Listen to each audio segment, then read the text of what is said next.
We've looked at reusing blocks of code with include and extends, and we've seen how to display dynamic data from arrays and JavaScript objects.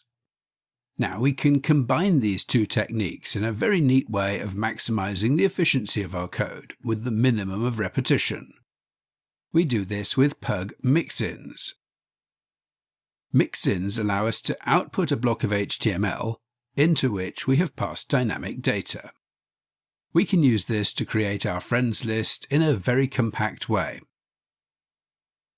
Make a new directory named Lesson 10, and in it create a new file named mixins.pug. From objects.pug in the previous lesson, copy the friends list variable assignment and JSON data, and paste it into mixins.pug. Now we'll make the creation of our HTML list of friends really efficient by defining a mixin to do this. At the top of the file, define a mixin named friendCard. We do this by typing mixin, followed by the name of the mixin, and most important of all, we then pass data into it. So inside parentheses, we pass in the whole set of data for a friend.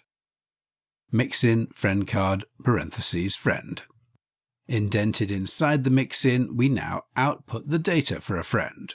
We start as before with a div with the class name friend, .friend, and then indented inside that, we output the first name, last name, and mobile in divs with appropriate class names. You can use any of the techniques we used in the previous lesson. I'll use interpolation as I think that's the neatest. .firstname, hash, curly braces, friend.firstname.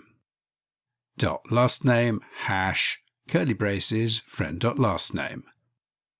.mobile, hash, curly braces, friend.mobile. Now, at the bottom of the file, after we've set the data, create a div with the ID name friends. And inside that, we're going to iterate through the JSON object, just as we did earlier, with an each loop. Each friend in friends list. And inside the loop, we call the mixin, using plus and the mixin name, friendCard.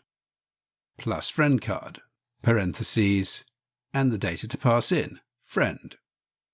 Now the contents of the each loop have been reduced to just one line. Save that and you should get the HTML list of friends output again. So to recap, we create a mixin by defining a block of code as a mixin and pass data into it. Then we populate the JSON object with data.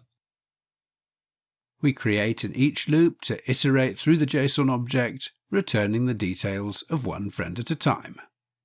And finally, inside the loop, we call the mixin using plus and the mixin name and passing the data from the each loop into it.